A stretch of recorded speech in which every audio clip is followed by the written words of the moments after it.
नंदी कैसे बने भगवान शिव के वाहन। जब भी हम शिवालय जाते हैं तो देखते हैं कि शिवलिंग के पास माता पार्वती, कार्तिकेय और गणेश जी के साथ नंदी भी विराजमान है। हिंदू धर्म में नंदी भगवान शिव के निवास कैलाश के द्वारपाल हैं। साथ ही बैल के रूप में वे उनके वाहन भी हैं। उन्हें हर शिव मंदिर में भोले शंकर के साथ प्रतिष्ठित किया जाता है।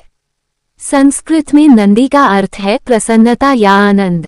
नंदी को शक्ति, समर्थता और कर्मठता का प्रतीक माना जाता है। शैव परंपरा में नंदी को नंदीनाथ संप्रदाय का मुख्य गुरु भी माना जाता है।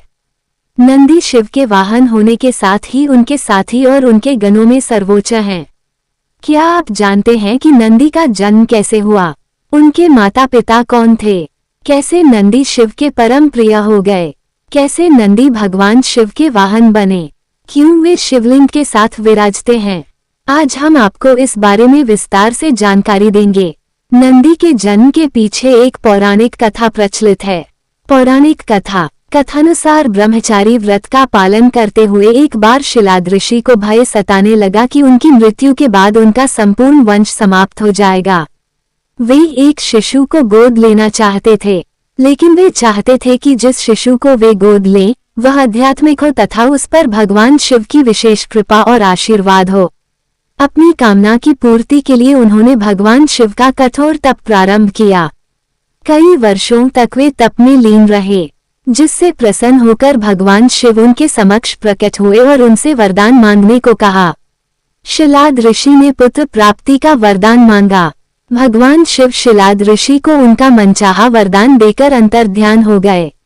भगवान शिव के अंतर्ध्यान होने के बाद शिलाद ऋषि ने जब अपनी आंखें खोली तो उनकी गोद में एक शिशु था। उस शिशु के चेहरे पर एक अलौकिक तेज था। शिलाद ऋषि ने उसका नाम नंदी रखा और उसका पालन पोषण करने लगे। वे उससे बहुत स्नेह करते थे, किंतु नियति ने नंदी के लिए कुछ और ही लिख रखा था। एक दिन मित्र और वरुण नामक दो संत शिलाद ऋषि के आश्रम में पधारे। शिलाद ऋषि ने उनका खूब आदर सत्कार किया।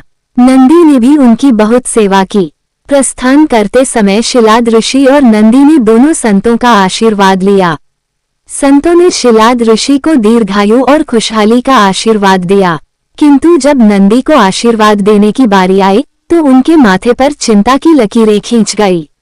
शिलाद ऋषि ने ये तुरंत भांप लिया। जब वे मित्र और वरुण ऋषि को आश्रम के बाहर तक छोड़ने गए तो उनसे पूछ लिया कि उन्होंने नंदी को लंबी आयु का आशीर्वाद क्यों नहीं दिया। तब दोनों संतों ने उन्हें बताया कि नंदी अल्पायु है। ये सुनकर शिलाद ऋषि चिंताग्रस्त हो गए।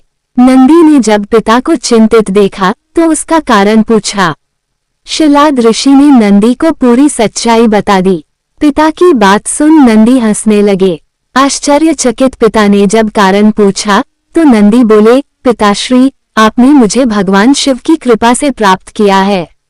जिन पर शिव जी की कृपा होती है उन्हें कोई संकट छू नहीं सकता। ये कहकर वे पिता का आशीर्वाद प्राप्त कर भगवान शिव की तपस्या करने वन चले गए और तप करने लगे। नंदी का तप इतना कठोर, ध्यान इतना प्रबल और आस्था इतनी मजबूत थी कि भगवान शिव को प्रकट होने में अधिक समय नहीं लगा। शिव ने प्रकट होकर नंदी से वरदान मांगने को कहा। नंदी की पूरी उम्र उनका सानिध्य मांग लिया। तब शिव ने उन्हें बैल का चेहरा प्रदान कर अपने वाहन के रूप में स्वीकार किया और अपने गणों में सर्वोच्च स्थान प्रदान किया। शिव ने आशीर्वाद से नंदी मृत्यु के भय से मुक्त होकर अजर अमर हो गए। भगवान शिव ने गणों के अधिपति के रूप में नंदी का अभिषेक करवाया। इस तरह नंदी नंदीश्वर हो गए। भगवान शिव ने नंदी को वरदान दिया था कि जहां उनका निवास होगा वहां नंदी का भी निवास होगा।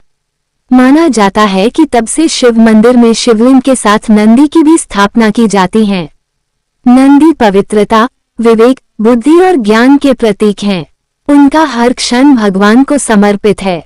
वे मनुष्य को शिक्षा देते हैं कि वे अपना हर क्षण परमात्मा की सेवा में अर्पित करें ताकि वे भगवान की कृपा के पात्र बन जाएं।